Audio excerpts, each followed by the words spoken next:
오늘은 시민평화학교 네 번째 강의입니다. 도시와 사람 그리고 공공성에 관한 강의가 준비되어 있고요. 맡으신 분은 부산대학교에서 도시공학도들을 가르치시는 정주철 교수님이십니다.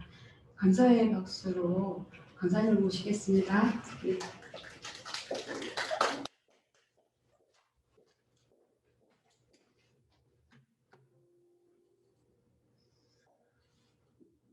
예, 반갑습니다. 저는 오늘 강의를 맡은 부산대 도시공학과의 정주철입니다. 오늘 2교시 정도를 준비를 했고요. 첫 번째는 부산의 공공성, 도시와 공공성에 대한 특히 도시계획의 어떤 지금까지 했던 문제점이라든지 개선 방안, 이래서 부산 도시계획의 새로운 방향 모색이라고 하는 주제로 1교시를 준비했고요.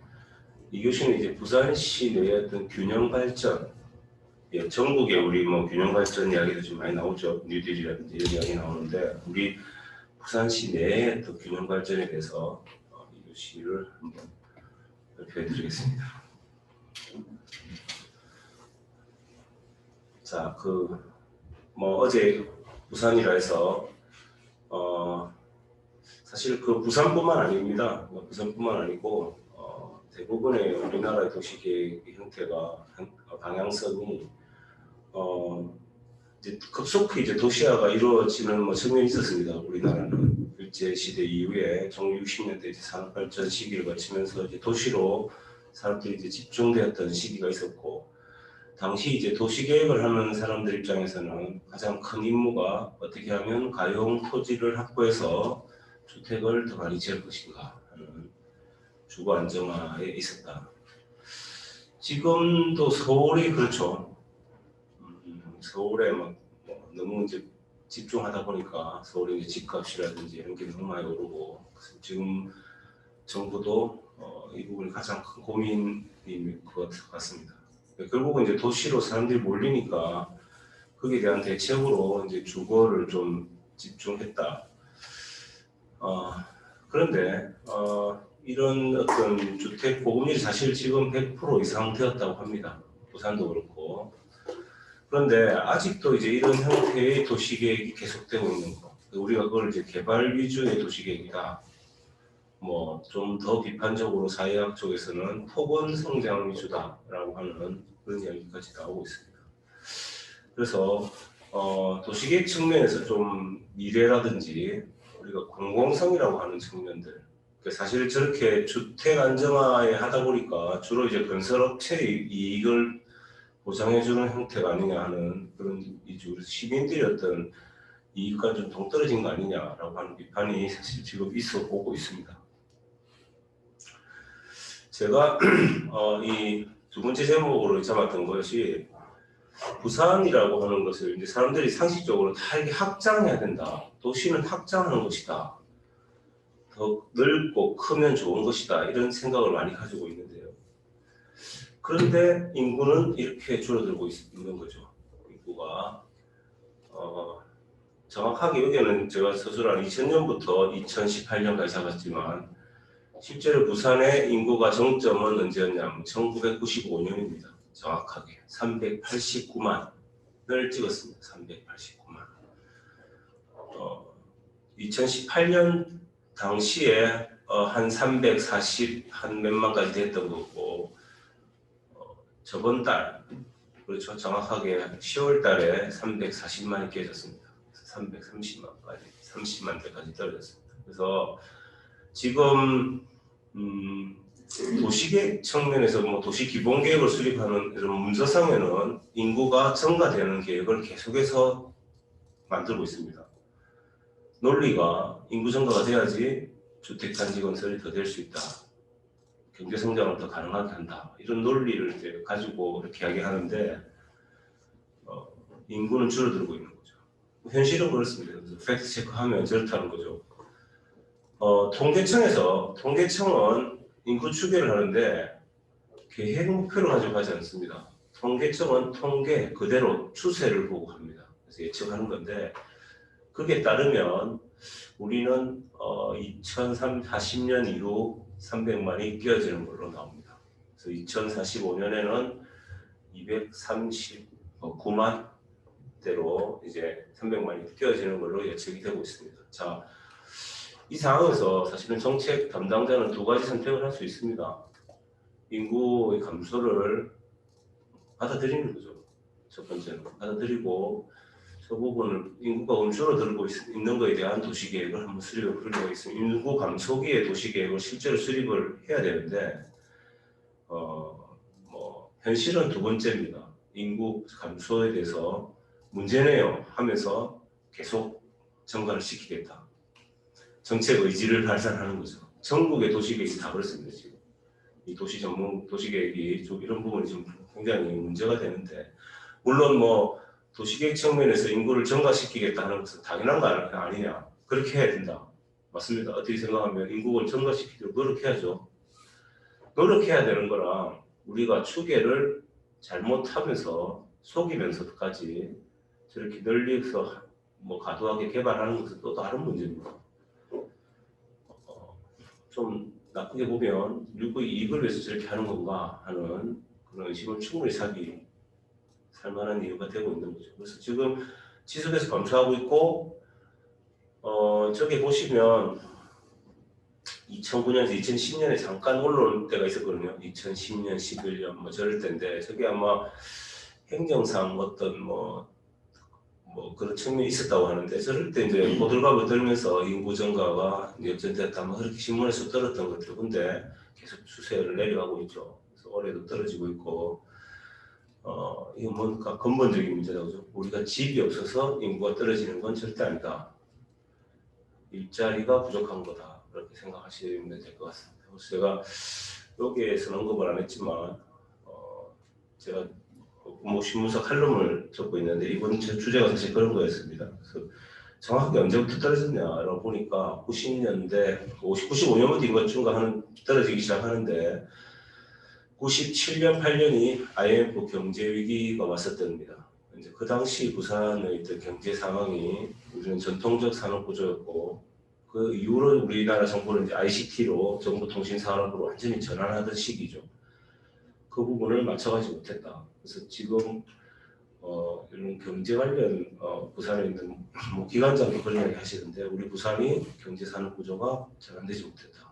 그래서 지금의 이런 세태를 겪게 되고 있다라고 이야기를 하고, 또 어떤 도시계획 하는 분들은 센텀이라는 그 개발한 시기가 그 당시인데, 그 당시 중공업 지역이었고 ICT 산업을 올려고 했었다. 근데 그것이 결국은 지금 와서 보니까 백화점과 아파트 도시로 전환시켜버렸다. 그런 것들이 실패 원인이 하여튼 다각도로 지금 제기가 되고 있습니다. 원인에 대해서. 왜냐하면 원인을 알아야지 우리가 앞으로 변화를 할 수 있기 때문에 그런 것이죠. 자, 인구 증가가 지금 계속되고 있고, 인구 증가 추세가 지금 계속 이렇게 되고 있다는 걸 보여드리는 겁니다. 자, 이 시기에 도대체 그럼 부산은 무엇을 했느냐? 부산의 도시개발이라든가 도시계획 측면에서는 우리는 무엇을 했느냐? 자, 이렇게 보시면 수많은 산업단지를 조성시켰습니다. 보이시죠? 외곽에. 그건 다 외곽입니다. 외곽. 유일하게 하나가 중간에 딱 있죠. 센텀시티 일반 산업단지. 제 눈에 보이시죠? 저게 산업단지라고 의미가 있습니까? 지금 산업단지가 아니에요. 이게 뭐 거의 주거단지죠. 주거단지. 물론 뭐 당시에 저 개발을 했던 분들 이야기를 좀 들었는데, IMF 때문에 경제 위기가 와서 분양이 안 되고 해서 어쩔 수 없이 했다. 빨리 분양하려고 했다.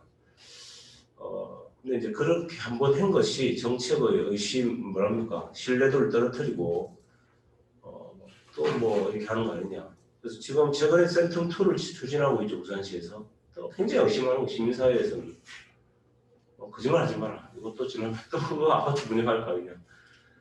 그럼 실제 담당자들은 조례도 규정하고 다 바꿨습니다. 라고 이야기를 하더라고요. 저는 믿습니다만 한 번 정책적 신뢰가 손상되고 나면 참 회복하기는 정말 어렵다. 저 보시면 외곽으로 특히 이제 산업단지를 많이 만들었죠. 자, 저게 어떻게 생각하면 부산의 인구 성장이 감소되는 것을 한번 재역전시키기 위한 일종의 정책적인 거였다라고 할 수 있습니다. 그렇게 보시면 되는데, 그 일자리를 창출하려고 하는 건데, 참 보면 기장과 강서 쪽 외곽으로 산업단지를 쫙 놓고, 저게 환경을 훼손하는 어떤 뭐 녹지를 훼손한다든지 개발 제한 구역을 해제해서 들어가고 그런 겁니다. 특히 이제 개발 제한 구역에 땅을 가지신 분들은 개발 제한 구역을 해제한 거를 비판하면 엄청나게 반발도 하시는 분도 계신데 결과적으로 공공성적인 사실은 그린벨트 관련 연구에서 이제 그런 분들 사회재산권에 대해서는 좀 보상을 해주는 게 맞는 거고, 그죠? 국가가 그걸 보상해주면서도 그린벨트를 유지하는 그런 역할을 계속했어야 되는데 사실 국가가 한 역할이 그런 게 아니라 그분들의 어떤 뭐 피해를 감수하라고 처음에는 강력하게 요구하고 나중에는 풀어가지고 개발 사업으로 이렇게 해버리는 뭐 이런 형태가 돼버리니까 왜 개발 제한 구역 저런 식으로 외곽에 산업단지를 만들면 안 되냐? 저게 이제 무분별한 확산으로 이루어지고 도시는 이제 굉장히 삶의 질이 좀 파괴되는 뭐 그런 경우가 이어지기 때문입니다. 근데 저기 보시면 저렇게 산업단지를 외곽에 만들고 녹지를 훼손하고 했는데 양적 공급을 했습니다. 공간에. 그런데도 도시 경쟁이 과연 강화됐느냐? 저 도표에 보시면 전국 주요도시 산업단지 고용 생산액에서 부산은 거의 하위권입니다. 서울, 뭐 1000제곱미터당 생산액에서 볼 때 서울, 울산, 인천, 광주, 대구보다 못하는데 대부산이 그런 형태고 업체당 생산액도 거의 꼴찌 수준에 가깝고 1000제곱미터당 고용수에 있어서도 거의 하위권입니다. 저희 밑에 대전이 좀 있긴 한데 뭐 서울과 비교해 보시면 아니면 업체당 생산에서는 울산에는 뭐 상대할 수가 없을 정도로 울산에 뭐 공장들이 많이 몰려있어 그렇긴 합니다만 부산의 경쟁력이 과연 저런 양적인 개발로 인해서 강화됐느냐 뭐 다시 볼 필요가 있는 거죠. 이게 저 부가가치 산업도 계속 달려와서 그렇습니다. 제가 아까 말씀드렸던 부산에는 이제 외곽을 그린벨트로 이렇게 도시를 싸고 있었죠. 이 그린벨트는 사실 영국에서 이렇게 나왔다고 합니다. 도시가 이렇게 외연적으로 이렇게 밖으로 계속 확산되는 것을 정책적으로 막은 거죠. 그 지역이 개발 제한 구역이라고 하는 영어로 그린벨트라고 하지만 미국에서는 어번 그로스 바운더리라고 합니다. 도시 성장 경계를 뜻하는 겁니다. 미국에도 있습니다. 미국에도 우리가 아는 뭐 주요 도시들 중에 뭐 포틀랜드라든지 뭐 이런 좋은 도시들은 외곽 도시의 경계를 둡니다. 왜 이유는 도시가 이제 계속 밖으로 확산할 수밖에 없는 구조가 있습니다. 왜냐하면 도시 안으로 들어올수록 땅값이 비싸지니까 밖으로 계속 나가려고 하고 예전에 공장들이 도시만에 있던 공장들도 나중에는 땅값이 비싸지니까 다른 걸로 이용하려고 하겠죠. 그래서 그 땅을 팔아서 상업지역으로 삼고 자기들은 그 이익 받아가 또 밖으로 빠지려고. 그러다 보니까 외곽으로 자꾸 나가는 거죠. 외곽이 땅값이 싸다고 생각하기 때문에. 근데 도시 전체적인 측면에서는 그린벨트가 훼손되면 어떻게 했습니까? 출퇴근 시간이 길어지죠. 우리 부산에서 저 사상 쪽, 우리 저 터널 뚫고 저 강서 쪽으로 가는 파랑대는 막 막히잖아요. 그래서 최근에 이런 미세먼지가 많아지고 하는 이유는 다 거기에 있습니다. 이 교통량의 확산인데 이 교통량의 확산은 결국 그린벨트 훼손에서 오는 겁니다. 근데 이 그린벨트 훼손이 사실 정부는 이제 이 뭐 박정희 정부에서 만드는 박정희 정권에서 제일 잘한 게 그린벨트라고 합니다. 사실은 지금 와서 도시계획 학자들 그때 어떻게 만들었느냐 아주 독재적인 권력이 있어서 그것들을 강력하게 할 수 있을까라고 하는데 그 이후에 다 풀었습니다. 거의 다 풀고 그럼에도 불구하고 정부는 이게 보시면 뭐 그린벨트 제도를 유지하기 위해서 많은 노력을 해왔는데 그걸 안 풀어주기 위해서 풀어주는 이제 권한이 중앙도시계획위원회라고 해서 국토부 산하는 아니고 국무총리 산하인데 거기에 이제 중앙위원들을 두고 거기서 관리를 합니다. 웬만하면 풀어주지 않아야 되는 거죠. 공공적인 이익을 위해서는. 그런데 각 지역마다 어떻게 하면 그린벨트를 훼손할까, 해제할까 막 고민합니다.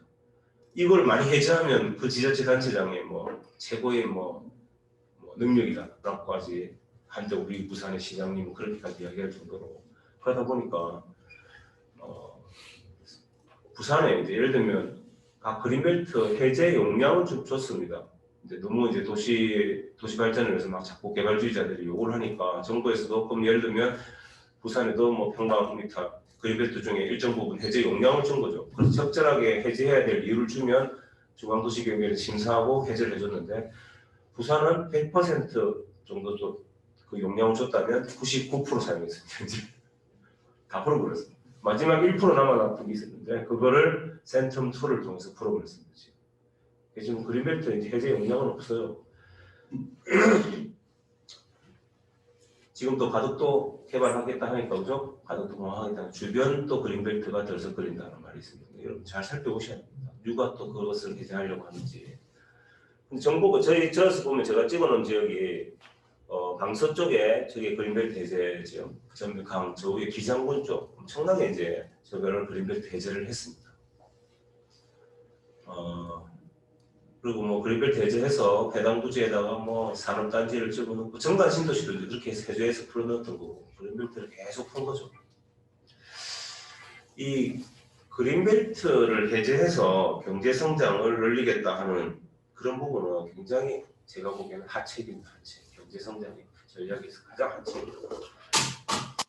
왜냐하면 그린벨트를 해제한다는 말은 도시 외곽 지역에다가 푼다는 말이잖아요. 그죠?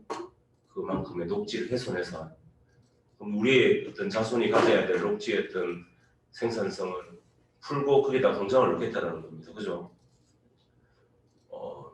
정말 그렇게 절실할까? 그만큼의 녹지를 훼손하면서까지 들어갔어야 될까라는 측면 반성하는 거 하나랑 과연 저는 외곽 지역에 신성장 산업들, 고부가가치 산업을 넣을 수 있느냐 하는 문제가 또 있습니다. 과연 저기다가 예를 들면 삼성전자를 넣었다. 오겠나요? 이제 예를 들면 네이버라든지 뭐 이런 것을 저 외곽 지역에 하는 공장, 그 회사가 그런 걸 하려고 하겠습니까? 저 외곽에다가 어떤 고급 인력이 저 외곽 지역에 들어가서 살겠습니까? 그죠? 도심에 가야 돼, 도심에. 그죠? 도심 안에 공장들이 있어요. 그 사실은 북한 재개발 저기 이야기하는 이야기가 북한 얼마나 좋냐. 고부가치 산업으로 유치한 게 최고다. 바로 나온 도심이고, 그죠? 그런 이야기를 하고 있는 건데, 저런 그린벨트를 계속 풀어서 우리는 어쨌든 뭐 산업물류 도시를 만들고 뭐 한다 계속 했고, 심지어는 엘코 델타 시티 그 이쪽 1000만 평 하는 그것도 풀어가지고 그 지역을 갖다가 지금 개발하고 있습니다. 엘코 델타 시티 왜 합니까? 우리가 그 뭐 땅이 없어서 개발을 못하고 부산은 계속 낙후돼 가고 있는데 사상구는 계속 쇠퇴하고 있고 그런 지역을 안 하고 왜 저런 천혜 자연 지역을 소위 말하면 철새도래지고 저런 지역을 왜 합니까? 4대강 때문에 나타났던 뭐 그런 수자공사에게 좀 개발할 수 있는 권한을 줬다. 그래서 에코데이터가 시작됐다. 그렇게 이야기 나오는데 우리는 어쨌든 우리가 갖고 있던 저런 개발 제한 구역을 우리 시민의 공유자산인 부분을 이제 거의 풀어서 개발을 하고 있는 거죠. 과연 근데 저 효과가 좋냐? 그 또 다른 문제인데. 자, 부산에 그러면 외환적 확산하는데 저기 이제 보시면 외곽 지역에 공장을 넣고 도시 주거를 계속 넣는 겁니다. 공장과 주거를 막 집어 넣는 거예요, 주변에. 그래서 2003년에 정관 신도시 조성 시작, 2008년 명지 오션시티, 2010년에 정관도시 들어가고 명지국제도시 입주가 되는데 저 위에 보시면 주택 보급률은 거의 100% 이상 이제 갔습니다. 벌써 100% 이상 넘었는데 그럼에도 불구하고 계속 외곽에 현대 91년에 현대 신시가지부터 새로운 신시가지를 계속 주택 건설을 해낸 거죠.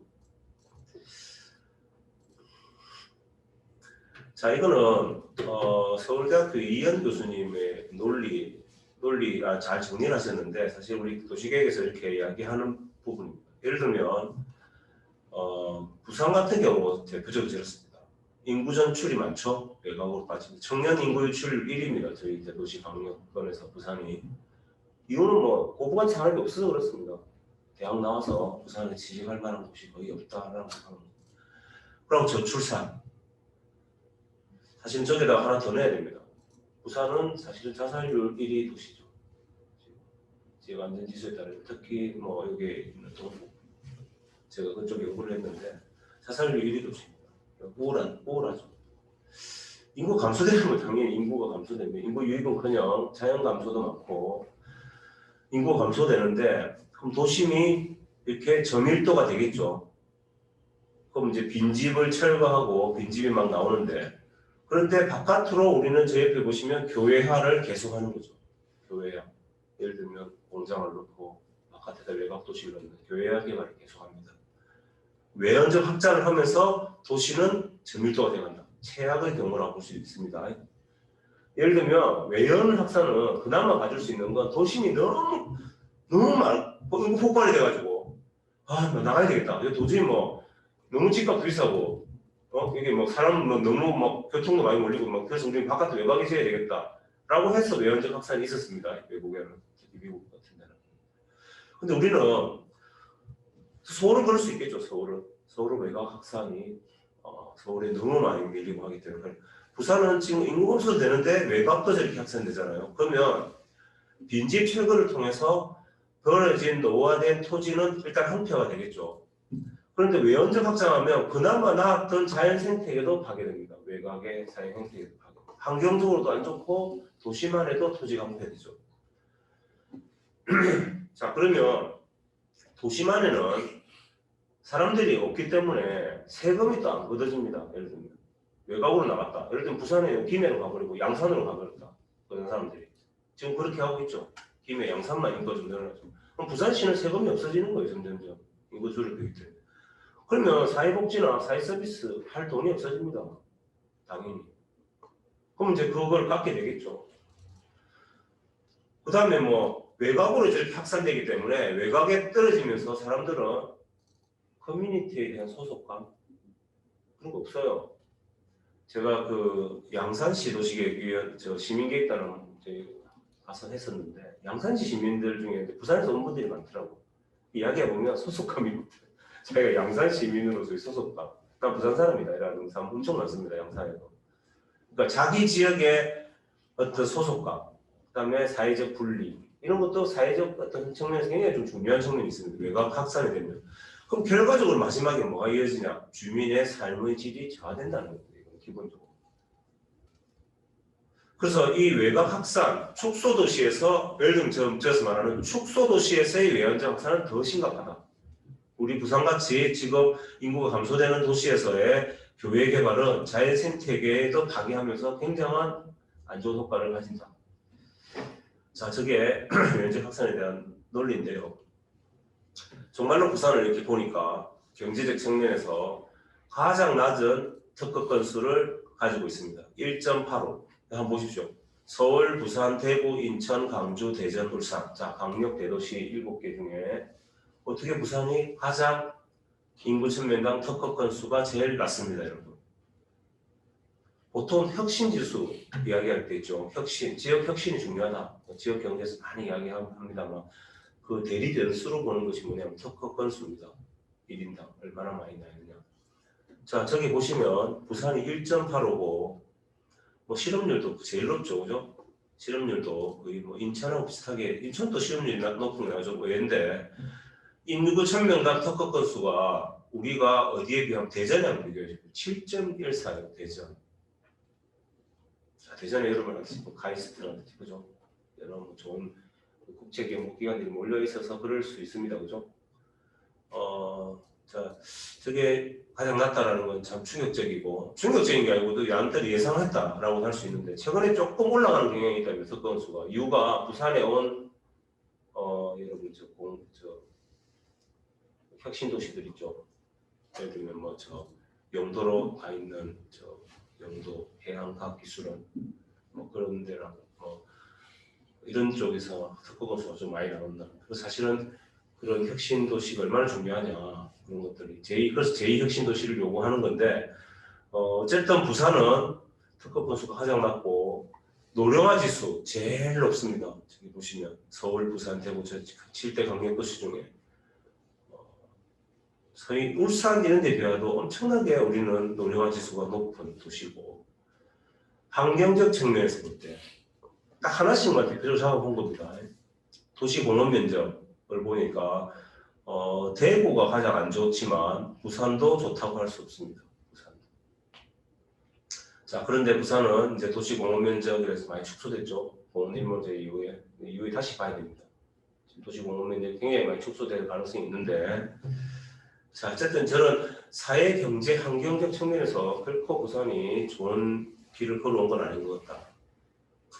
자, 그리고 대부분 사람들이 알다시피 이 원도심의 이 세태라고 하는 아까 말했던 축소도시에 의해서 빈집 비율이 지금 2%를 초과하고 있고 굉장한 많은 빈집들이 지금 사용 불가능으로 동구, 이쪽에 있는 동구, 서구, 영도구, 중구는 빈집들이 굉장히 늘어나고 있고, 그죠? 저게 이제 자살률이 1위로 나옵니다. 지역 안전지수에 따르면 전국에. 그래서 얼마 전에도 본 이야기가 있는데 돌아가신 지 한참 후에나 알게 됐다. 사람들이 이제 찾아보지도 않는 거죠. 저기 보시면 동구는 범죄, 감염병, 자살 분야에서 전국 최고고요. 중구는 범죄, 화재, 자살. 영도구 자살, 이 자살이 계속 나와요. 자살. 자살, 감염병. 서구는 감염병입니다. 사실은 이게 부산에 사는 사람으로서 아니면 부산에서 저도 도시계획을 전공하고 가르치는 사람으로서 이 자살 지수가 높은 거는 정말 좀 뼈아픕니다. 자살이 없는 도시에 어떻게 되는 거 당연한 건데, 그죠? 뭔가 좀 즐겁지 않다, 기쁘지 않다, 사는 것이, 그죠? 그런데도 불구하고 우리는 계속해서 양적 팽창 계획을 해왔습니다. 저기 보시면 실제 인구가 있고 계획 인구가 있죠. 제 표에 보면 실제 인구는 점점점 줄어드는데, 자 보시죠. 계획 인구는 계속해서 늘려요. 2000년도에 실제 인구가 380만이었고 점점 370만, 360만, 350만, 2020년 340만, 지금 2020년 340만 깨졌습니다. 330만인데 계획 인구, 부산시가 계획하고 있는 인구는 어찌 됩니까? 380만, 390만, 410만까지 늘립니다. 이게 무슨 일입니까 이게? 보시는 분들 왜 이랬다고 생각하십니까? 이게 뭐 의심할 수밖에 없는. 왜? 인구는 주는데 계획 인구는 계속 늘려요. 계획 인구가 느니까 인구가 느네요. 그래서 개발이 돼야 됩니다. 라는 논리를 가지려고 했다. 그래서 주택은 더 필요하고 상업단지는 더 필요하다. 사람들이 늘어나는데 상업용지 더 늘립시다. 그래서 부산이 전국 최고의 상업지역 비율을 갖고 있다. 이런 도시 중에 외곽의 이런 어떤 확장하고 이런 것들이 다 안 줄 알았다는 거죠. 도시개발이 다 안 줄 알았고 지금까지 몰고 왔고.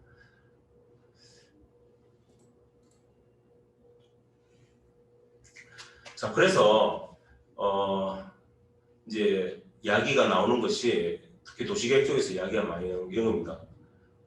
하나하나 말씀드리면 교외 개발이나 외곽 확산 이런 것보다 하지 말고 낙후된 도시 재생을 해서 좀 매력적으로 바꾸자, 도시를. 자동차 교통에 의존하지 말고 좀 걸어다니고 보행자 중심에 걷고 싶은 도시. 말만 좀 하지 말고 제발 어떻게든 만들어보자. 혁신적 아이디어를 통해서라도.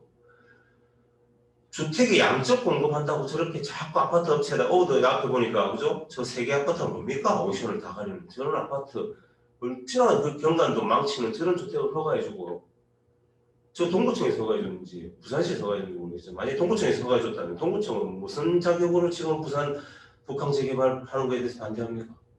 주거 들어온다고 막 반대하는, 본인들이랑 반성하셔야 됩니다. 사실 다 반성해야 됩니다. 저런 주택이 양적 공급이 아니고 어떻게 하면 청년들, 지금 청년들이 제일 절망적이잖아요, 그죠? 여기다 또 청년들 많으신데, 저도 대학원생들, 우리 학생들, 연구실에 학생들하고 저녁 먹고 얼마 전에 그랬는데, 자기들은 절망적인 거죠. 부산이 지금 30평대 10억씩 넘어가는, 부산 여러분 아시는지 모르겠어요. 이 방송을 보는 분들 있으면 가만 안 놔둬야 되는데, 그죠? 나쁜 사람들인데, 서울에서나 투기를 하지, 부산까지 내려와가지고, 부산에 34, 저 동네 어디는 34평에 14억을 한다는데 말이 됩니까? 그런 이야기 듣는 우리 청년들은 뭐 어떤 생각이 들겠어요? 그래서 오늘 뭐 정부에서 임대주택 11만 원 한다는데 11만 원 뭡니까? 100만 원, 200만 원 건설해야죠. 네? 주택 가격을 다 잡는 한이 있어도 부산 곳곳에 예를 들면 역세권 주변으로 아니면 지하철 위에라도 다 지어가지고 청년주택, 저소득층 주택을 만들어서 사회주택을 제공해야죠. 우리나라는 5%가 안 된답니다. 임대주택 비율이. 사회주택 임대. 네덜란드, 우리가 세계에서 제일 잘 좋다는 네덜란드 45%입니다. 45%. 주택 걱정을 하지 않는 거죠, 그쪽 사람들은. 그것이 바로 정의로운 도시입니다. 정의로운 도시. 그다음에 좀 도시 곳곳에 녹지 공원 체계가 좀 치밀하게 돼 있어서 좀 아이들 데리고 나가서 키울 수 있는 도시, 그죠? 네, 집안에 만져 있고 아이들이 밖에 나가는 건 너무 겁내죠. 차들이 어디 툭 튀어나올지 모르는데 이런 도시가 어디 있습니까? 밖에 나가 놀지도 못하는 도시, 아이들이 뛰어놀지도 못하는 도시. 우리 정책 결정자들은 어떻게 외국 여행 많이 다니면서 외국 가서 보는 것들을 보면 외국에 나가 보면 그 아이들이 그 중간에서 놀이터에서 얼마나 뛰어노는 그 장면을 다 봤을 건데. 그래서 마지막으로 그런 거죠. 이런 데 혁신 기업이 옵니다. 혁신 기업, 우리가 말하는 소위 말하는 혁신 기업들은 저런 도시, 매력적이고 걷고 싶고 정의롭고 아이 키우기 좋은 도시로 혁신 기업은 옵니다. 산업단지를 만들어준다고 그런 게 아니고. 그래서 젊은 인재들도 가는 거죠. 그런 혁신 기업에. 그러면 살기 좋은 도시가 되는 겁니다. 그죠? 결론적으로. 자, 이게 미국 디트로이트시 사례입니다. 이 디트로이트시가 1970년대 자동차 공항을 이끌을 때 인구가 200만 명이었습니다. 200만 명. 미국 디트로이트. 여러분 뭐 영화 아시죠? 로보캅? 로보캅이 이 디트로이트가 망한 걸 딱 배경으로 찍은 영화입니다. 근데 미국 자동차가 일본 자동차에 먹혔어요. 그래서 디트로이트시가 거의 망하기 일보 직전까지 갔습니다. 근데 또 근로자로 전부 흑인들이 디트로이트시로 밀렸어요. 그랬더니 백인들은 다 나가버리고 외곽으로 흑인들만 남았습니다. 인구가 70만 명까지 줄어들었다고 합니다. 그러니까 도시가 어찌 됩니까? 거의 폐허죠. 제가 보시면 알겠지만. 그래서 정말 세계적으로 유일하게 도시의 반을 포기합니다. 디트로이트시에서 경계를. 예를 들면 부산 같으면 어땠습니까? 강서 비장을 포기했다고 보시면 됩니다.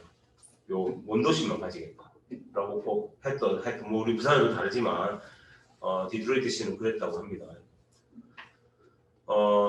근데 최근에 디트로이트시가 다시 살아납니다. 이게 축소도시를 선언했는데 딱 줄이고 나서 도시만에 있는 빈털을 혁신 기업들에다가 거의 무상 임대하면서 수많은 기업들이 다시 들어가가지고 지금 디트로이트시가 혁신 기업에 아주 그걸로 저 최근에 안 가봤는데 그런 그리고 한번 디트로이트시에 가봐야 되는 거죠. 저 도시가 어떻게 살아나는지. 이거는 제가 말했던 아까 포틀랜드 어번 그로스 바운드리입니다. 그린벨트. 미국도 저 중간에 딱 그린벨트가 있어요. 농지죠, 그죠? 도전 딱 개발 못하도록 막아놓은 겁니다. 저게 미국입니다. 사실 미국 하면 뭐 여러분 자유시장의 도시, 경제도시고 뭐 자유방임의 도시처럼 생각하지만 저렇게 엄격하게 규제합니다. 그죠? 이거 보면 합성사진인 줄 아는데 합성사진 아닙니다. 중간에 어번 그로스 바운드리가 칼같이 있습니다. 포틀랜드시는 이 포틀랜드시가 이제 도시계획이 바이블 같은 도시입니다. 그런 압축 도시계획을 통해서 지금 뭐 포틀랜드시는 살기 좋은 도시로 안에 보면 경전철, 뭐 공원, 우리가 제가 아까 말했던 그런 도시 다 있습니다. 그래서 걷기 좋은 도시로 점점점 좋아지고 있고 아주 건강한 도시입니다. 저 도시가 아주 공원도 많고 사이드 키우기도 좋고 그래서 뭐 예를 들어서 기업들 중에 어떤 기업 본사가 있냐? 나이키 본사가 있습니다. 그죠? 운동하기 좋은 도시 같아요. 저기가 나이키 본사 있는 거 보고 제가 이런 기업이 나왔구나라는 생각이 들더라고요. 자, 그래서 시간이 좀 오버될 수 있는데요. 부산의 공공성을 회복하자 하는 것을 한번 도대체 고층 아파트 저 짓는 것 도대체 누구를 위한 개발이냐? 부산에 단독주택지는 지금 전체는 0.1%밖에 없고 전부 지금 아파트 도시화 돼가고 있습니다. 자, 이 사람은 르 꼬르비제라고 그 세계적인 건축가 겸 도시계획가입니다. 프랑스에. 이 사람이 아파트를 처음 설계를 개념으로 벌였답니다. 지금 100년 전에. 그때만 해도 그런 게 없었을 때 기술이 안 되던 시절이죠. 근데 이 사람은 아이디어를 그린 겁니다. 이 사람이 그린 아이디어가 여기는 아파트 이렇게 돼 있고 중간에 녹지를 쫙 까는 겁니다. 아파트를 올리고 중간에 녹지. 그죠? 우리가 생각하면 아파트 올리면 중간에 막 빈 공간이 있으니까 우리는 그거 다 주차장을 세우지만 이 사람은 잔디밭을 쫙 그린 거죠. 100년 전에 이 사람은 뭘 기대했냐? 프랑스 파리 같은 데를 보니까 프랑스 사람인데 저층 노동자들이 지하 방칸방에 사는 거죠. 햇빛이 들지 않는 곳에 다닥다닥 붙은 집들. 지금도 뭐 파리에 가면 그렇죠. 이거는 저소득층한테 너무 안 좋다. 그래서 아파트를 만들고 빛이 다 들어간다. 그래서 이 사람이 만든 도시 이름이 빛나는 도시입니다. 빛이 들어가는 도시. 얼마나 진보적인 아이디어입니까? 아파트지만. 이 사람이 원래 뭐 사회주의자였다 당시 그런 이야기는 하지만 이 사람이 꿈꿨던 이상 아파트를 만들면서 가난하지만 그런 사람들에게 높은 주거 만족도를 주고 도심 속의 자연 공간을 확보해 주자. 그런 아이디어였는데 제가 이거 가지고 칼럼에 한번 적은 적이 있는데 도대체 우리나라의 아파트는 무슨 이상을 갖고 있느냐는 거죠. 부자들을 위한 이상인가요? LCT 하면 뭡니까? 더 리더스 시티죠. LCT 줄임말이 더 리더들의 도시라는 뜻이니까. 정말 웃기지 않습니까? 그래 리더들 그거 같아 사는 거다 그죠? 우리나라 리더들, 부산의 리더들 그게 들어가 있습니까? 자, 부산은 어떻습니까? 이게 부산은 뭐 민간 시장이라 다 위탁하고 사업성이 도시 재개발의 최우선 과제가 되고 사업성 노래를 부릅니다. 사업성 우리 공직에 계신 분들도 전부 사업성 제가 좀 그만하라고 공공성하고 사업성을 자꾸 대립시키면 예를 들면 그러면 바깥에 대립시켜 놓으면 사업성 바깥에 공공성이면 공공성 바깥에 사업성이 있는 그런 사업성을 추구해야 됩니다. 저는 이해가 되지 않습니까? 그 논리가 공공성이 아닌 사업성을 해야 되는 겁니까? 모든 것은 공공성 안에 있어야죠. 모든 것은 공공성 안에 사업성을 또 고려할 수 있겠죠. 그나마 조금씩 그죠.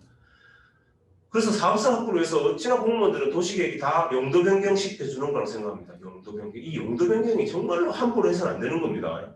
종 변경. 주거지역을 상업지역으로, 녹지지역을 주거지역으로 바꾸는 것이 어떻게 그렇게 가볍게 할 수 있습니까? 도시기본계획 같은 거 수립하면서 20, 30년의 장기계획을 수립하는 거죠. 그거 하기 위해서 시민계획단도 꼭 하는 겁니다. 시민들과 함께 그걸 확정했잖아요. 그럼 용도 변경을 하려면 어떻게 됩니까? 그런 거 아니면 새로 고쳐야 됩니다. 왜? 시민들하고 약속했던 거잖아요. 약속. 그런데 재개발하면 사업성이 없네요. 용도 변경하세요. 그래서 여러분 곳곳에 지나가다 보면 우리 부산에 저기 왜 갑자기 아파트가 툭 들어와 있지? 다 용도 변경시켜줘서 그렇습니다. 그럼 어떻게 됩니까? 경관은 다 파괴되죠. 뭐 이상한 도시가 되는 거죠. 이상한 도시가. 그래서 이 용도 변경을 너무나 쉽게 남발하는 도시, 용도 변경의 도시입니다. 부산이. 그래서 오직 수익만을 위해서 저렇게 달려가고 있고 저렇게 재개발하고 나면 어떻게 됩니까? 우리 거 절대 못 들어와. 아파트 단지들 요즘 그죠? 여러분 그런 기억 안 나? 우리 저 부산대학 근처도는 모 아파트 단지 그 충분히 사람들이 걸어 다녔던 길인데 딱 자기들 아파트 단지를 묶어서 사람들 출입 못하게 합니다. 차도 못 들어가게 하고 우리만의 도시라는 거죠. 정말 성곽이 만들어진 거죠. 성곽.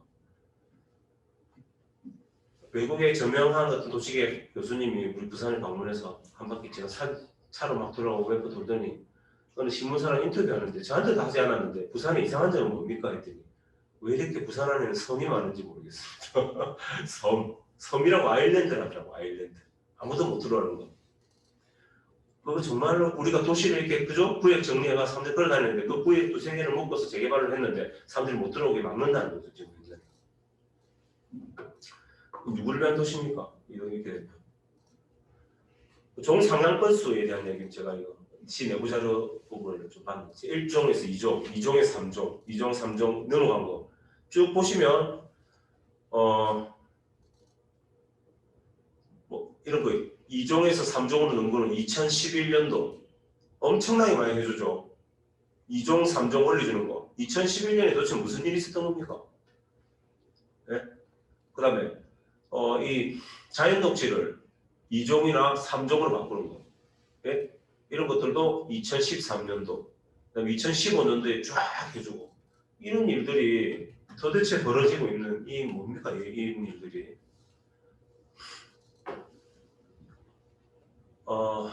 이 녹지를 이제 준주거지구로 바꾼 겁니다. 녹지를 다 없애고 준주거지구로 바꾼 것들이 보시면 2008년도에 어마어마하게 합니다.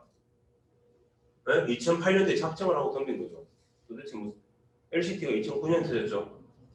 2008년과 9년 이럴 때는 진짜 부산의 암흑의 도시 시절인 것 같습니다. 왜 이런 식으로 정도 변경을 함부로 했었는지 시민들은 이런 부분을 알고 있는지 언제 이 시민들한테 동의를 구했는지 왜 그럼 이 사람들을 위해서만 재산권을 올려준 거죠. 그죠? 개발리에 간수를 안 했을 거 아닙니까? 왜 시민들은 그럼 내 땅은 왜 용도 변경 안 시켜주고 왜 저쪽 친구들은 용도 변경 시켜주냐고 이야기하면 뭐라고 할 겁니까? 이거는 재개발 안 해서 그렇다? 그런 논리들, 그러니까 이게 시민들이 눈을 번쩍 뜨고 감시해야 돼요.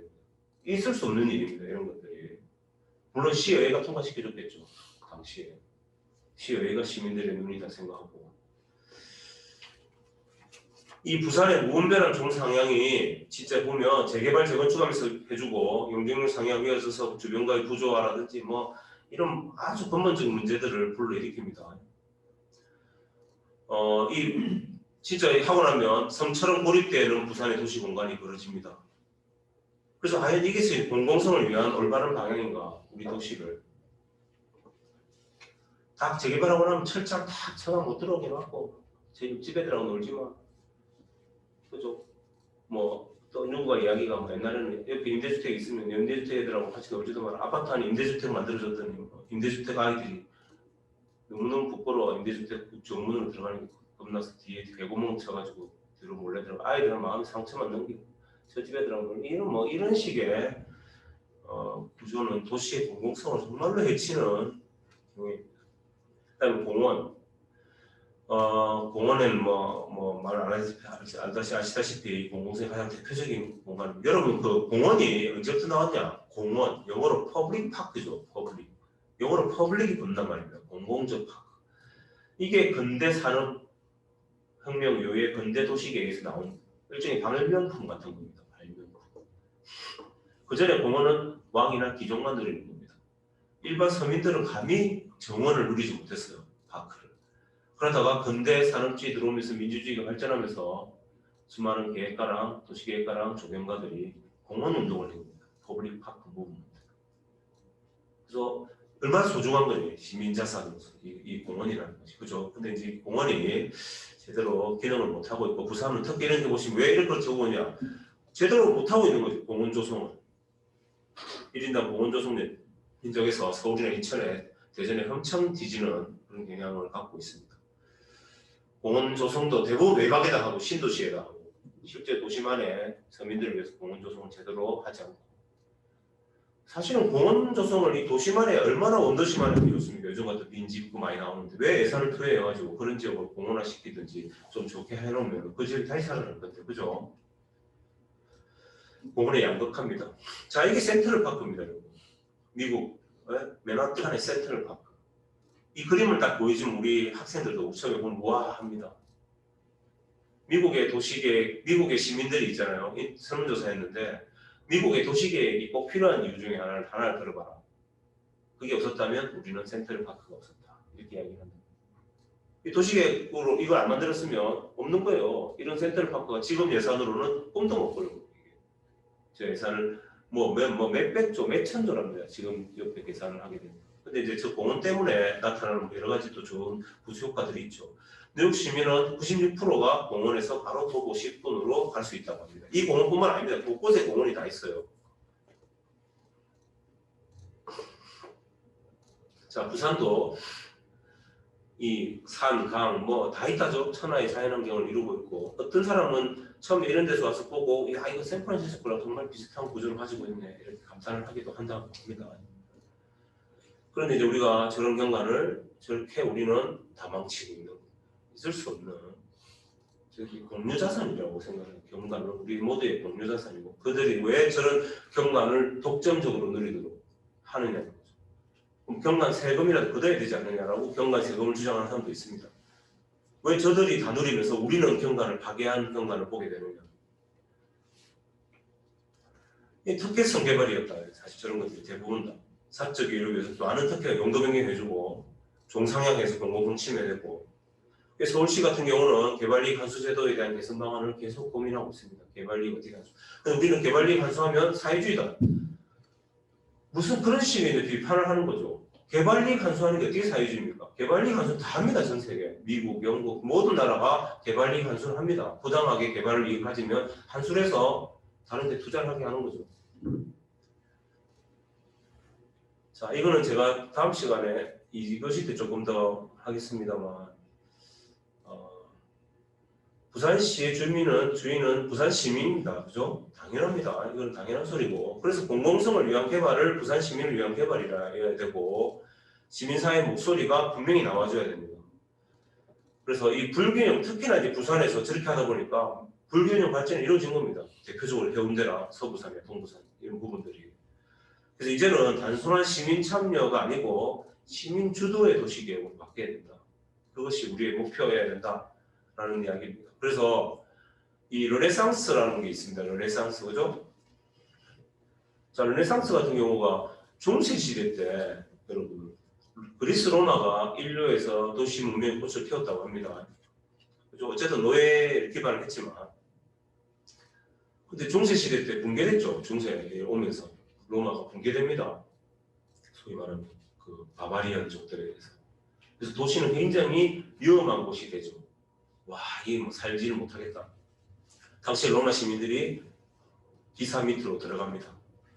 그것은 농노가 되고 일종의 자유시민이던 사람들이 농노가 되고 후퇴가 되고 문화의 꽃이 죽고 그리스 로마의 문명이 없어지면서 인문문학이 없어지면서 이제는 예를 들면 종교 문화만 있는 문화가 됐겠죠.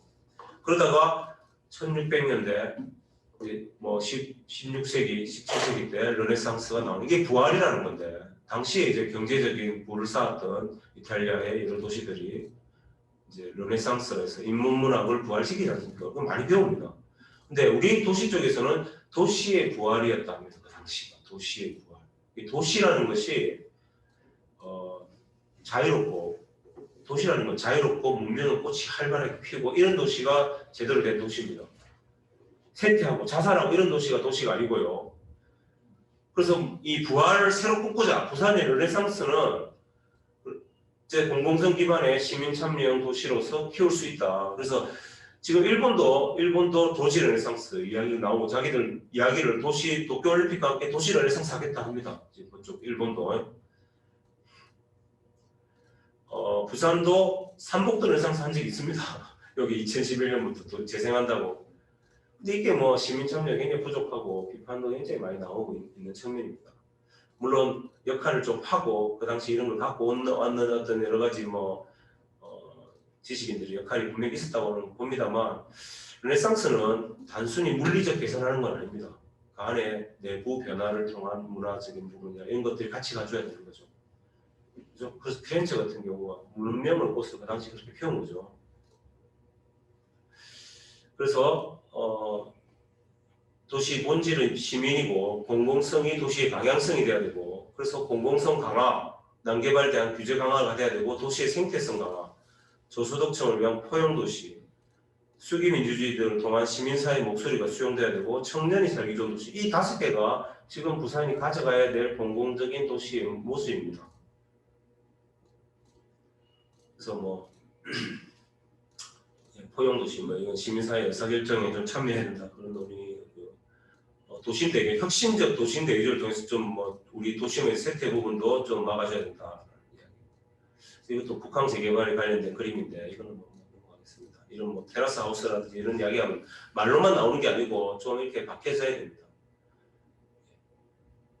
이거는 이제 우리가 발표했던 거라서 하고 1교시는 제가 여기서 마치고 2교시 때 균형 발전을 위한 부분에서 조금 더 나아보도록 하겠습니다. 예.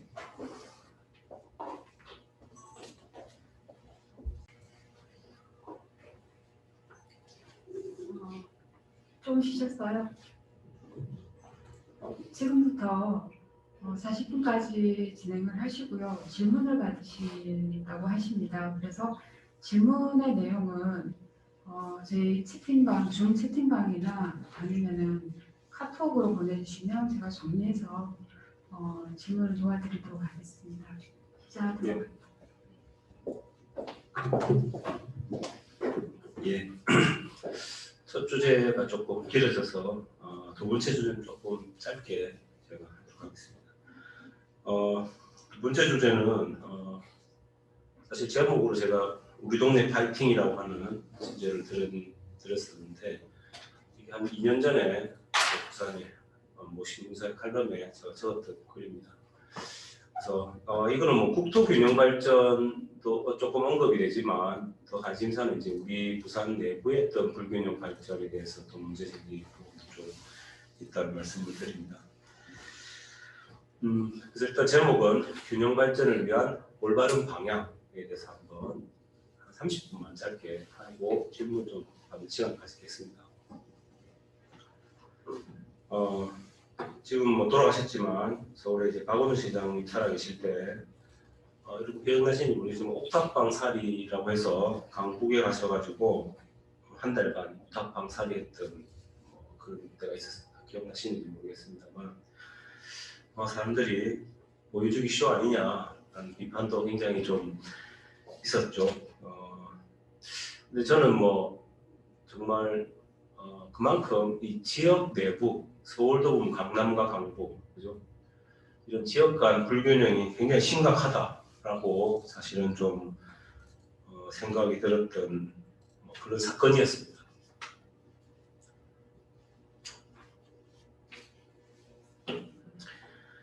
이 불균형 발전은 사실은 우리나라 한국 사회에 가장 아주 오래된 사회적 화두입니다. 사회적 논쟁이고, 그래서 이런 좀 기울어진 운동장이다 이런 이야기가 많이 있죠. 경기를 공정하게 해야 되는데도 불구하고 이미 운동장이 기울어져 있는 상황에서 뭐 어떻게 할 수 있느냐.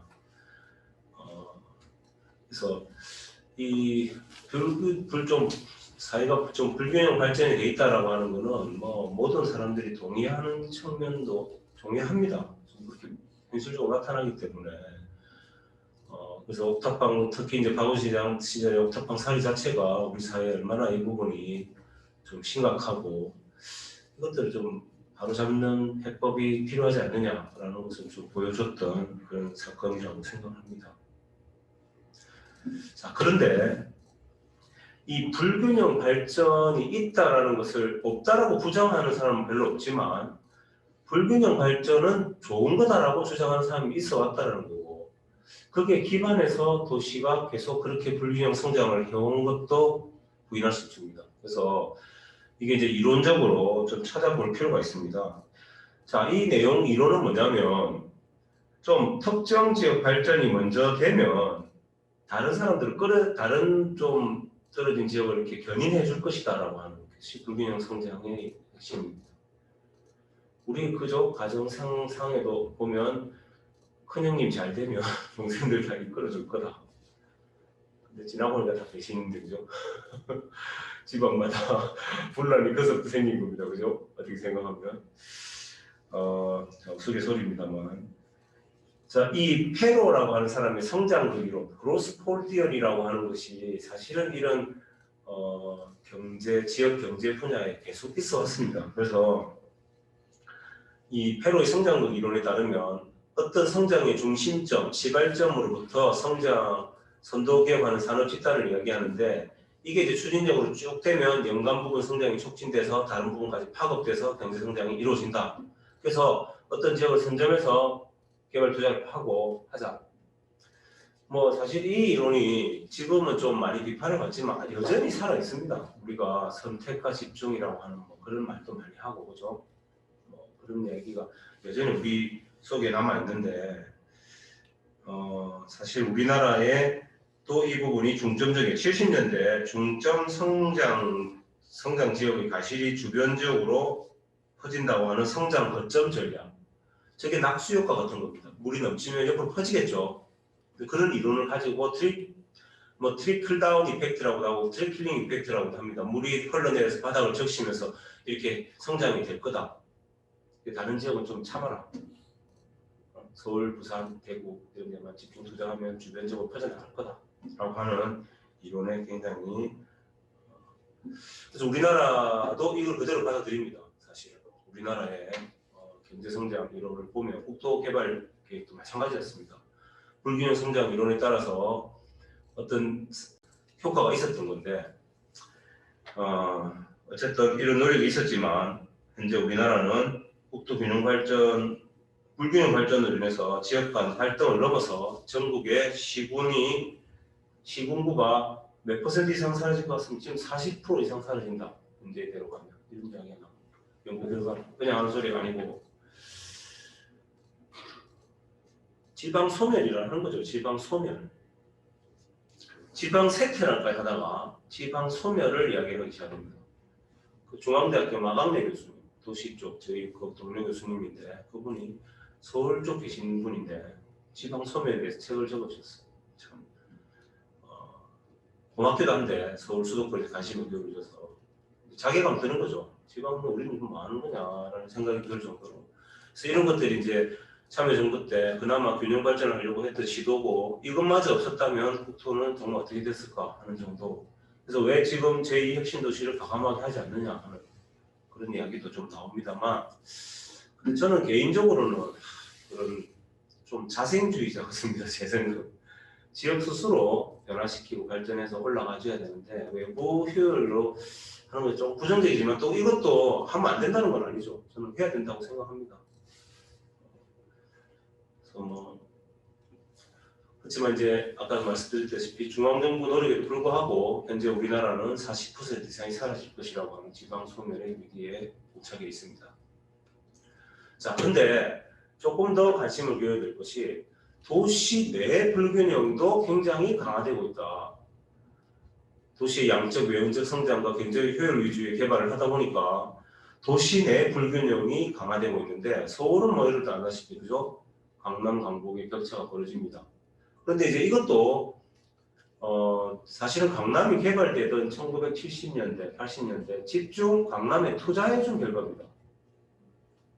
강북의 자산을 가져가서 강남에 투자했다고 합니다. 강남이 지금 너무 잘 살면 강북에 다시 투자해줘야 돼요. 이게 원리죠, 그죠? 서울 입장에서 볼 때. 근데 강남에서 거부한다 그러죠. 강남구청장들이. 그들이 또 입장이겠죠. 강남구 구민들의 입장. 그래서 이제 그 예전에 한 20년 전인가 어디 TV에서 강남 강북 벌어질 때였는데 각 구청장님들 나오셔서 TV 토론하는 거 봤는데 그 강북 구청장님이 그런 얘기 하시더라고요. 아, 지금까지 성장할 동안 우리가 많이 도와주지 않았냐? 강남이 그때는 그때고 우리는 지리도는 우리 강남구민을 위해서 해야 된다. 이런 이야기를 하시던데 전반적으로 볼 때는 서로 이렇게 도와주는 게 맞다고 봅니다. 지금 아마 그렇게 하고 있다고 들었습니다. 강남에서 거둬지는 세 수익을 강북에다가 투자해주는. 부산도 마찬가지죠. 부산의 해운대에 집중 투자했습니다. 부산에. 그래서 지금 부산이 해운대가 뭐 부산이 아닐 정도로 이렇게 발전되어 있는 거죠. 해운대에 집중 투자해서. 그래서 서쪽으로 갔는데 저는 요게 쉽지 않았습니다만 최근에 이슈 되는 게 뭐죠? 우리 어저께 우리 초이스 교수님 발표하시는 거 봤는데 메가 리전 똑같습니다. 메가시티도 여러분 부산, 울산, 경남 부산과 경남을 한번 생각해 보십시오. 부산, 경남이 하나죠. 옛날부터. 모든 자원이 다 부산에 투자되지 않습니까? 지금까지. 경남 소외됐고 그래서 지금은 다시 또 부산에 경남에 또 투자도 하고 이런 시대가 통해서 메가시티, 메가리전을 가야 되는 거하고 비슷한 이야기가 아닐까. 그래서 부산은 마찬가지로 해운대구가 발전했지만 외곽도 예를 들면 자원이 집중 투자됐지만 안 된 지역은 어찌 됩니까? 낙후가 되고 난개발이 되고 지금 지역 세태가 진행되고 여러분 뭐 많은 제가 교수 잘 못 드리겠습니다. 이 원도시는 마찬가지고 부산의 뭐 도심 안에서도 굉장히 낙후된 지역이 생각보다 굉장히 많지 않습니까? 그죠? 그런 지역을 어떻게 할 거가 돈이 예산이 없다. 예산이 없으면 갖고 왔어야죠. 그죠? 예를 들면 해운대에 들어간 예산이 있으면 좀 갖고 써야 되고 서로 이렇게 나눠줘야 됩니다. 나누고 서로가 서로를 보면서 도시가 발전해내야 되는 거죠. 그래서 불균형에 대한 해법인데 제가 뭐 여러 가지가 있겠지만 이번에 제가 말씀드린 하나만 좀 말씀드리고 싶은 건 이 생활권 개념에 좀 주목하자라는 겁니다. 도시 생활권 계획. 최근에 이제 부산시가 이걸 시범 생활권 계획을 했습니다. 생활권이라는 게 뭐냐면 도시 기본 계획만 따지면 너무 크잖아요, 범위가. 그런데 도시는 사실은 생활권적으로 움직입니다. 그죠? 생활권이라는 개념은 이제 내가 사는 동네라는 입장에서 일상적 기능이 충분히 제공되어 가지고 생활하는데 부족함이 없는 지역으로 변모하는 것이 사실은 바람직한 균형 발전으로 가는 첫걸음이라는 게 도시 생활권 개념으로 보시면 됩니다. 작게 보면 그렇다는 거죠. 작게 보면 우리 동네가 있는데 내가 목욕탕 가고 내가 뭐 쇼핑을 하고 아니 뭐 사러 가고 동네 가서 슈퍼 가서 뭐 담배 하나 사고 뭐 이렇게 근처 가서 커피 한 잔 먹고 바깥에 금방 동네에서 외식하고 이런 가정이죠. 우리 아이들이 뛰어놀고 우리 아이들 친구들이 살고 놀이터가 있고 그런 것들이 하나하나 있어야 된다는 겁니다. 그것이 없으면 안 되는 거죠.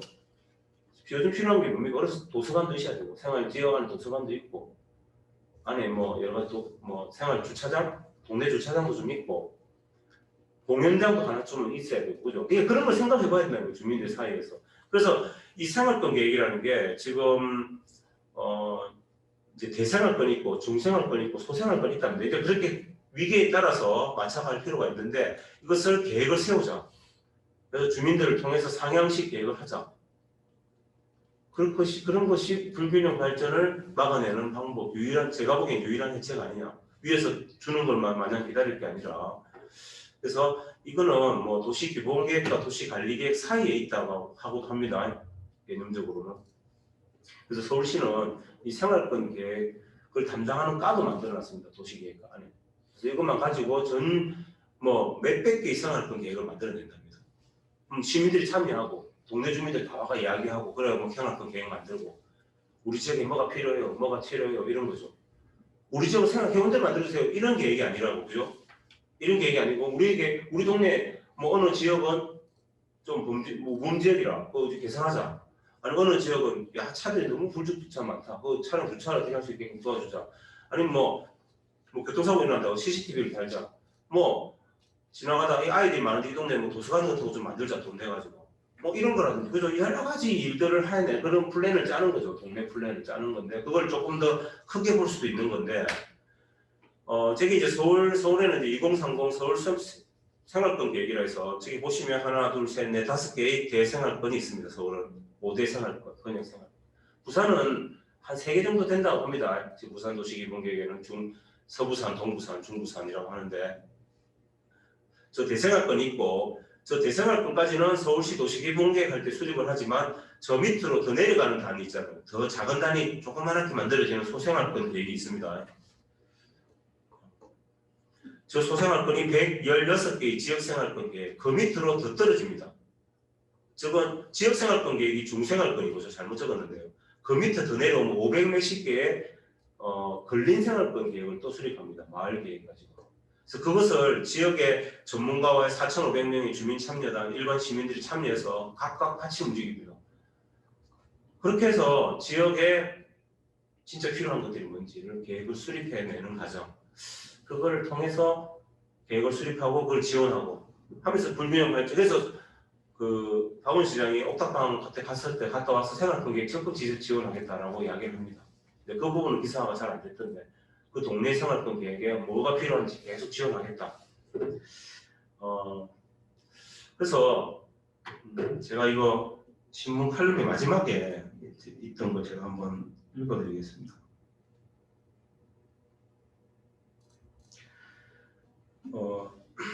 서울 그 삼양동이라는 지역이 이제 그 당시에 박원 시장이 살았던 곳인데 이분이 그보다 중요한 거는 2030 서울 생활권 계획 등과 같은 균형 발전의 정책에 관한 적극적 의지를 시민들에게 보여줬다. 뭐 이게 나옵니다. 제 끝에 이런 말을 적어놨어요. 최근 서부 상권의 한 고등학교 사례는 이런 점에서 시사하는 바가 크다. 제가 고등학교 이름은 말하지 않겠습니다만 뭐 제가 어떤 모임에 갔었는데 그분이 이제 장학사로서 제가 중학교 딸이 그때 있어요. 지금 고등학생인데 듣고 있었는데 그분이 제가 어느 서부산 어느 고등학교 교장했습니다. 얼마 전까지 하는 말씀이 한 번은 동네 그 지역 그 학부모들이 찾아와서 이름을 바꾸자 하더랍니다. 고등학교 이름을 수시에서 분리하게 작용한다고. 그래서 그 동네 이름을 딴 고등학교였어요. 자기가 고민을 했대요. 아 이름 바꿀까? 센터고등학교처럼 이런 걸. 그래서 이제 공부 제일 잘하는 전교 1등 학생을 하면 이렇게 오라 그러답니다. 학생회장을. 야 이름 우리 바꿀래? 수시에서 유리하다는데 라고 했더니 그 학생회장이 정색을 하면서 교장 선생님은 우리 동네에 부끄러우십니까? 우리 동네에 있으니까 우리 동네 이름 다 고등학교 해야죠 라고 했답니다. 그때 그 교장 선생님 반성을 했다 하면서 그분이 그런 이야기 하시는 거예요.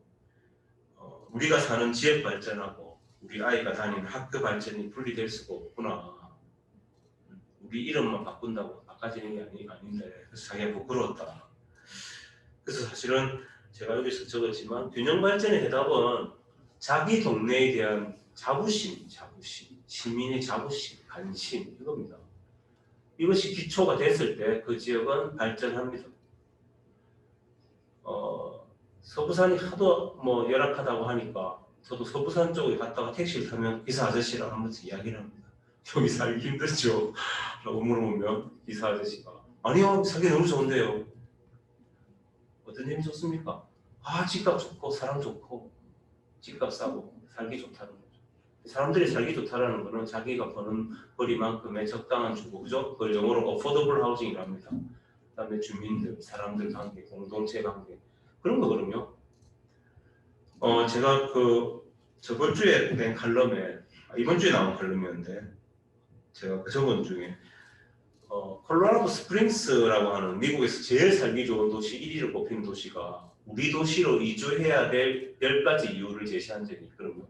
그 첫 번째, 두 번째가 뭔지 압니까? 첫 번째가 affordable housing입니다. 저렴한 주택이라고 해석하지 않고 내 소득에 적절한 주택입니다.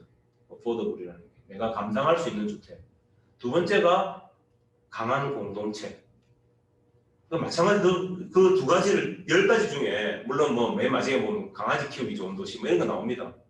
아주 그런 것도 요즘 추세죠, 그죠? 펫 프렌들리 도시 뭐 이런 거라든지 스포츠 하기 좋은 도시 뭐 그런 도시가 있는데 첫 번째, 두 번째가 여전히 그런 거죠. 사람들은 좀 저렴하고 자기가 지불할 수 있는 주택들이 있고 좀 강한 공동체가 있는 거니까 첫 출발이 사실은 지역에 대한 자기들의 관심과 열정, 자부심 그걸 통해서 동네가 조금씩 바뀌어갈 수 있을 거다. 그래서 균형 발전이 조금씩 진행될 수 있을 거다.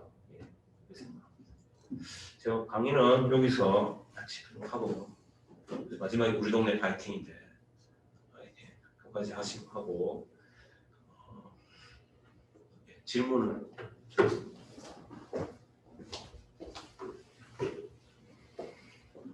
감사합니다. 수고하신 강사님께 박수로 감사를 표현해야 할 것 같아요. 비도 많이 오고 있는데 오셔가지고.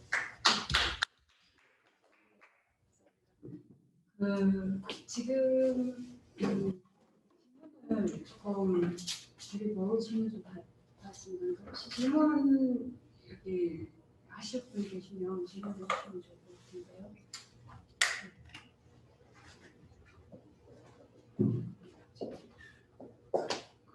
제가 궁금한 게 이제 언론에서는 이제 탈부산 현상에 대해서 다룰 때마다 이제 주거 문제랑 취업 문제를 다루지 않습니까? 근데 이제 주거 문제 같은 경우에는 이제 도시 주택 공급률이 거의 100%대를 상회하는데 이 김해나 양산으로의 이 이탈이 왜 일어나고 그리고 이제 취업 문제 같은 경우에는 이 산업 구조를 개편해야 한다고 하시지 않았습니까? 이러한 어떻게 이 구조를 좀 개편할 수 있는지 궁금합니다.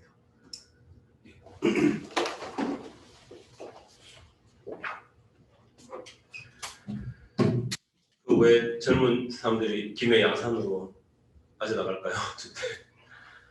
뭐 그게 또 직장이 좀 있기 때문 아니겠어요, 그죠? 기본적으로는 그곳에 직장이 있고 하기 때문에 나간다고 봐야 되겠고 또 한편으로는 청년 주택들 예를 들면 좀 저렴한 주택, 저렴하면서도 좀 좋은 주택, 주거 그렇잖아요. 모든 사람들이 적절하게 좀 좋은 주택에서 적절히 살고 싶은. 그걸 제공하지 못하고 있는 게 부산의 현실이 아닌가 그런 생각이 듭니다. 그래서 저도 뭐 대학원 우리 학생들한테 한번 물어보죠. 너는 어느 정도의 월세면 결혼하고도 감당할 수 있겠냐? 뭐 어느 정도인데 저거는 뭐 한 방 두 칸에 뭐 기본적인 삶이 살아야 되는.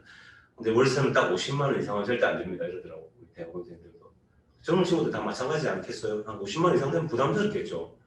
그럼 50만 원 정도의 월세를 내면서도 적절한 주거가 이루어진다면 괜찮지 않을까 싶은데 이제 그런 정책을 만들어야 되는데 부산은 제가 보기엔 전형적으로 이렇게 아주 사회주택이나 임대주택이나 저렴한 주택을 제공하는 데 좀 실패했다.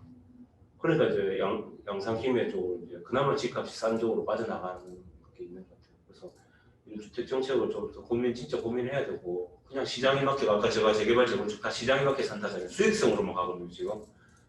이게 지금 분양가 뭐 30평, 40평대 부산에 최소 7억, 8억 하고 지금 오르면 10억씩 한다는데 젊은 청년들이 어떻게 합니까? 그런 데는 말도 안 되는 짓을 하고 있는 거죠 지금. 저희 아파트, 저도 구소동 어디 아파트 사는데 우리 아파트에도 붙었더라고. 우리도 아파트 값을 올리자. 이런 현상이 과연 좋은 도시인가 하는 아주 자괴감 같은 거 사실 많이 들고. 기업 이야기는 뭐 시도 많이 노력한다고 하지만 좋은 기업이 와야 되는데 구조개혁 개편이 그래서 지금 그죠 시대의 추세에 맞게끔 뭐 최근에 뭐 부산이 이제 블록체인 뭐 시범 도시가 되고 저도 아직 블록체인 정확히 저도 스마트시티 뭐 양성 사업단 단장인데도 아직 저도 블록체인 잘 모릅니다만 그런 4차 산업혁명의 그런 시기에 맞는 기업을 유치하게끔 공간도 마련하고 그런 방향으로 가야 될 것 같습니다. 지금 북한 2단계라든지 그 땅들 이런 데를 완전히 4차 산업을 위한 형태로 제공할 수 있어야 됩니다. 그러려면 저렴하게 제공해야 됩니다. 지금같이 땅 장사처럼 계속 올리면 결국 아파트밖에 못 들어옵니다. 그걸 알면서도 한다는 것도 잘못됐고 거기서 수익성을 자꾸 이야기하는 돈이 없으면 중앙정부에 요청을 해야죠. 우리 그걸 유치하려는데 돈이 없다. 적자 났다. 그러면 그거 요청해야 되는 거고 그걸 갖다가 수익성을 맞춘다는 식으로 대기업에서 기업에서 일하는 사람들처럼 날뛰고 그러면 안 되는 거고요. 그래서 그런 데를 그런 기업들이 들어오게끔 수익성을 맞춰주고 최대한 유치하고 안 되는 부분은 그 부산시가 좀 이렇게 보조할 수도 있어야 되죠. 그런 걸 보조한다고 뭐라 하진 않지 않습니까? 그죠? 그런 거는 충분히 뭐 개발 이익을 환수해서라도 다른 데서 이렇게 그런 걸 보조할 수도 있고 그런 방향으로까지도 뭐 그걸 특혜라 뭐 예를 들면 4차 산업 기업에 대한 특혜를 한다면 그거는 이제 논쟁을 해봐야 되는 문제겠죠. 그것이 주는 혜택이 어느 정도인지. 그래서 그런 기업들 예를 들면 저는 뭐 ICT 산업 좀 늦었는데 부산이 이번 4차 산업혁명 시기는 절대 늦으면 안 돼. 진짜 죽는다. 마지막 기회다. 저는 그렇게 생각하고 지금 인구 구조가 여전히 강력 대도시권 중에 안 줄어드는 도시죠. 서울도 줄어들었습니다. 10년 전부터 인구 줄어들기 시작했고 부산은 95년부터니까 지금 25년째 됐고 울산이 2015년부터 줄어들고 경남도가 2017년부터 줄어듭니다. 그러니까 부울경이 다 줄어들어요. 현재는 이제 더 이상 못 가요. 부울경 지금 우리가 부산에서 인구 빠진다고 울산, 경남이 성장하는 구조가 이제 아니라는 거죠. 그럼 부울경이 하나로 가야 되는 거예요. 사실. 그러니까 부울경이 하나로 부산, 울산도 아니 경남, 울산도 지금 4차 어떤 기업으로 다 전환돼야 됩니다. 그대로 가다가 지금 무거운 것만 갖고 있는데 금방 잘못하면 되기 때문에 그래서 이런 시기에 부산, 울산, 경남이 같이 부지도 제공한다든지 같은 어떤 여러 가지 산업 구조를 바꾸면서 성장해 나가면 좀 좋은 방향을 갈 것 같다. 아직까지도 인구가 줄어들지 않는 지자체 한 3군데 됩니다. 전국에. 경기도, 인천, 충북 딱 수도권에 몰려 있습니다.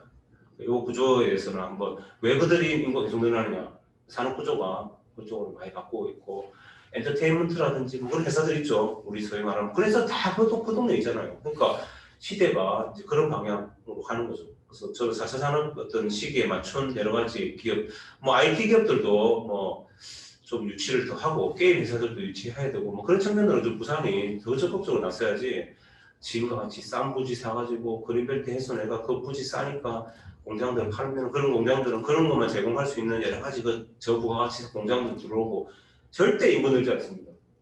그런 측면. 또 혹시 뭐 질문?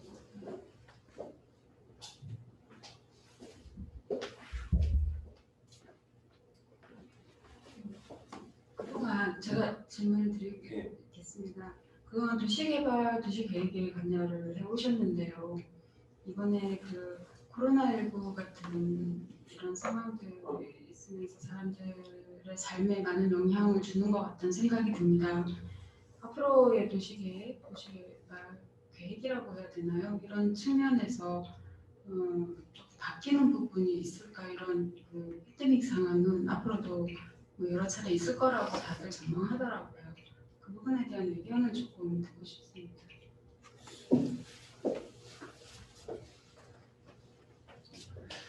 그죠. 이 포스트 코로나 시대의 이제 도시계획에 대해서 좀 달라져야 된다. 이제 그런 이야기가 많이 나오고 있습니다. 그래서 이제 지금 시기에는 뭐 이런 이 포스트 코로나를 겪으니까 지방자치단체가 누가 시장인지 군수인지 구청장인지가 아주 중요한 어떤 시기가 이제 돼가고 시민들이 실제로 알아요. 우리 지자체 단체장들이 어떤 역할을 했는지 어떤 역할을 지금은 이런 위기 상황에 어떻게 대응할 것인지 그리고 위기 상황 속에 가장 열악한 지점은 어딘지 예를 들면 포스트 코로나 터지니까 지금 당장 먹고 살기 힘들어지는 직업들이 많아 생긴단 말이에요. 특히 뭐 청년 예술인들이라든지 여러 가지 이런 부분들이 많이 생기는데 그런 지점을 잘 발견하고 적극 대처를 할 수 있어야 돼요. 그게 능력이죠, 능력. 그럼 재난지원금도 한번 우리가 겪었지 않습니까? 그죠? 재난지원금 그런 식의 논리가 빨리빨리 움직이면서 대처를 해줘야 됩니다. 근데 우리가 그런 지도지사들, 뭐 지방자치단체 지도자들을 눈여겨 이제 보게 된 겁니다. 지금 국민들이. 그래서 앞으로 포스트 코로나 시대는 이 도시의 어떤 레질리언스, 예를 들면 위기가 닥쳤을 때 어떻게 빨리 회복하느냐, 위기 대응 능력, 뭐 이런 걸 되게 잘할 수 있는 거예요. 그러니까 사실 도시계획도 마찬가지라는 거예요. 도시계획이 기본에 아까 제가 말했듯이 이런 인구가 막 급증한다, 도시를 막 온다, 빨리빨리 주택 만들자. 아무나 만들어도 다 팔리는 거죠. 아무렇게나 만들어도 팔리고 아무 곳에나 해도 막 되니까 막 개발을 한 거죠. 그래도 팔리니까.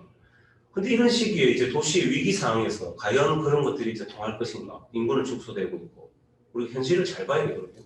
다음 위기가 이렇게 계속 터지는 상황에서는 위기 대응 능력이 얼마나 뛰어날지. 그래서 도시계획도 실제로는 이제는 뭐 기후변화 같은 게 앞으로 위기가 오잖아요. 그 기후변화에 어떻게 위기에 대응할 수 있게 도시의 레질리언스를 어떻게 잘 감당할 수 있는 도시계획을 할 것인가를 한번 곰곰이 다시 생각해 봐야 되고 그걸 이제 그런 방향으로 가야 됩니다. 미국에서도 유엔에서 정한 도시 분야에서 레질리언스 도시계획을 강화해야 된다는 게 분명히 목표에 있습니다. 그래서 이제 도시계획은 그럼 뭐 개발 위주의 뭐 이런 식의 인구 대비 성장한다는 식의 옛날 어떤 인구 확장 시기에 옛날 그런 시절의 도시계획이 이어서는 안 되고 어떻게 하면 위기에 강한 도시가 돼야 될 것인가. 예를 들면 산업 부분도 마찬가지입니다. 앞에서 말씀하셨는데 산업의 다양성이 얼마나 중요하냐. 지역경제 다양성. 그 도시계획에서 해야 될 일입니다. 뭐 이탈리아 같은 데나 외국은 전부 관광산업만 90% 하다 보니까 이번에 거의 뭐 망하다시피 할 정도가 된다. 그러니까 도시를 적절하게 산업의 다양성을 고쳐 나가면서 그런 식의 도시도 만들어가고 지역의 기후변화상 위험한 지역이 어딘지 재난재해 터졌을 때 어느 지역이 위험한지 뭐 그런 도시들 그다음에 뭐 실제로 서울대학교 의대 교수님이 그런 이야기 하셨고 보건대학 교수님이 그런 이야기 하셨다는데요. 뭐 전염병이 강한 도시. 그러니까 예전 첫 도시계획은 그렇게 시작했다죠. 1800년대 영국에서 공중위생법이 통과되면서 도시계획이 시작했다. 당시 왜 그러냐? 전염병이 터졌던 거예요. 도시에. 근로자들이 노동자들이 막 도시로 몰려왔어요. 공장 때문에 산업혁명에. 근데 전부 거처가 반지하고 그래서 아까 롱보르비저가 햇빛이 드는 아파트를 이야기한 것처럼 너무나 열악한 곳에서 사람들이 너무 빨리 죽는 거죠. 사실 런던에 당시 1800년대 런던의 노동자 계급의 평균 연령이 20세인가 그랬답니다. 22세. 그렇게 빨리 죽었답니다. 그러니까 전부 병원군. 그러다 보니까 이 노동력 재생산의 측면에서도 굉장히 불리하게 된 거죠. 그래서 공중위생법을 통해서 영국의 상하수도를 다 새로 만드는 겁니다. 깨끗하게. 그렇게 하면서 전염병이 없어진 거죠. 그걸 도시계획의 첫 출발이라고 이야기합니다. 그 토목하고 비슷한 거죠. 토목하는 사람들. 그래서 토목이나 도시계획이나 첫 시작이 비슷하다. 그래서 그렇게 시작했다. 프랑스도 마찬가지로 상하수도 개선을 하는 거죠. 그게 이제 공중위생법이 시작이었는데 그게 이제 진화하면서 도시계획이 점점 지역 경제 발전을 구조를 쭉 그게 성장하는 쪽으로 느낌이 왔다면 최근에는 환경이 훼손되니까 환경 분야의 계획, 환경을 어떻게 개선할 것인가에 위한 도시계획 측면에서 많이 발전해왔고 이제 포스트 코로나 시대는 제 생각에는 그런 진짜 전염병에 강한 도시가 어떤 도시겠습니까? 뭐 어떤 도시일까요? 뭐 그래서 지금 같으면 최근 같으면 이제 환자가 발생했는데 응급병동이 어디에 모자르고 어디에 있고 뭐 그런 것까지 다 파악해야 되는 도시 아니겠어요? 그럼 이동 통로까지도 파악해주고 그게 이제 4차 산업혁명의 뭐 스마트 시티 같은 경우 갈 수도 있겠다라는 생각도 좀 들고 그래서 도시는 아마 포스트 코로나 시대에 이제 그런 방향에 맞춰서 도시계획도 좀 많이 진화될 거다 이렇게 생각합니다. 아직은 그런 인력이 많이 없어요. 그렇지만 이제 그렇게 저희도 학교에서 그렇게 인재들 양성하고 학교가 해야겠죠.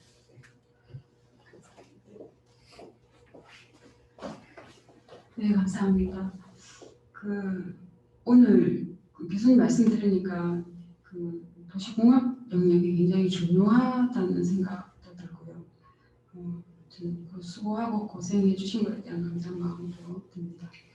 오늘 여기까지 질문과 답변을 하도록 하고요. 사실 온라인상으로 수강하신 분들이 많이 계십니다. 원래 예약하셨던 분들 수보다 좀 더 많아서 보여드리고 싶은데 지금 잠깐 어디 가셨습니다. 우리 간사님 팀장님께서 우선 이런 귀한 시간을 오늘 바쁘신 중에도 할애해 주신 정주춘 교수님께 진심으로 감사드리고요. 그리고 이런 시간들을 통해서 저희가 알게 되는 많은 정보와 지식들이 저희들의 삶에 녹아서 시민운동으로서의 의미들로 승화되는 그런 계기가 되었으면 좋겠다 이런 생각이 들었습니다. 오늘도 온오프라인으로 함께해 주신 모든 분들께 진심으로 감사드리고요. 다음 강의는 다음 주 화요일 오전 10시에 있겠습니다. 그때 뵙겠습니다. 감사합니다.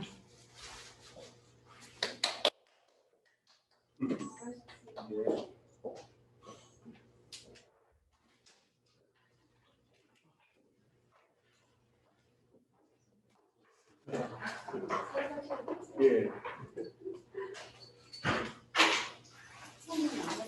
예.